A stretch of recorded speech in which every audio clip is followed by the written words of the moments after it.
Extended producer responsibility, just as the name implies, what it is traditionally waste, and the management of waste has been the responsibility of municipalities.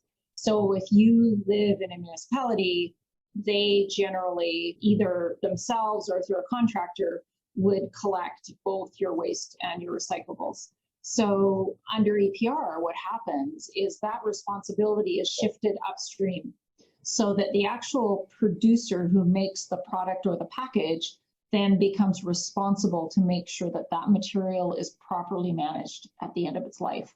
And that is a fundamental difference, because putting the producers in responsible for the actual outcome of what they produce, of course, sends a ton of signals to them in terms of what they are actually producing.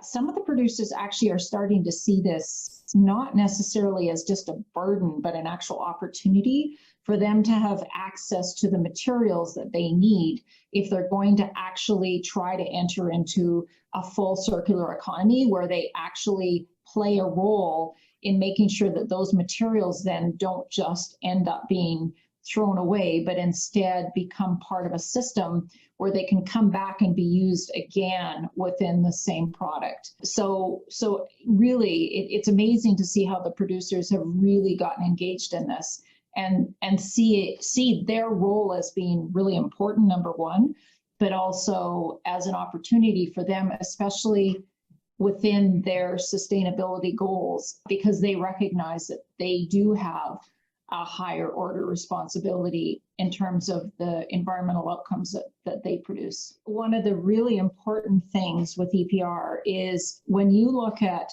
the sort of capabilities and the role that municipalities play, they are not integral to that system. They do not understand the real details of the system as a whole, whereas the producers do.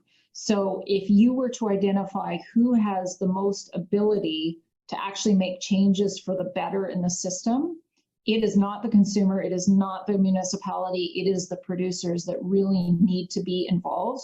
And that's why EPR can be such a fundamental change mechanism in terms of actually producing better outcomes. And who regulates it? The provincial government. So okay. EPR waste in general is actually a provincial jurisdiction.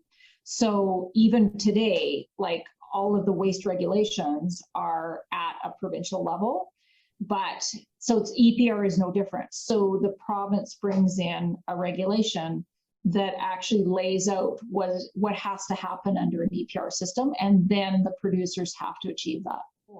So as soon as it becomes EPR, it becomes a provincial system.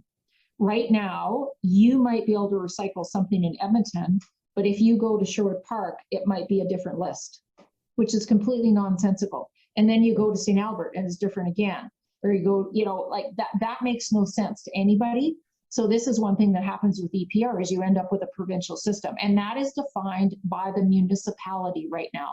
Once it becomes EPR, it will be defined by the producers, and it will be the same across the province.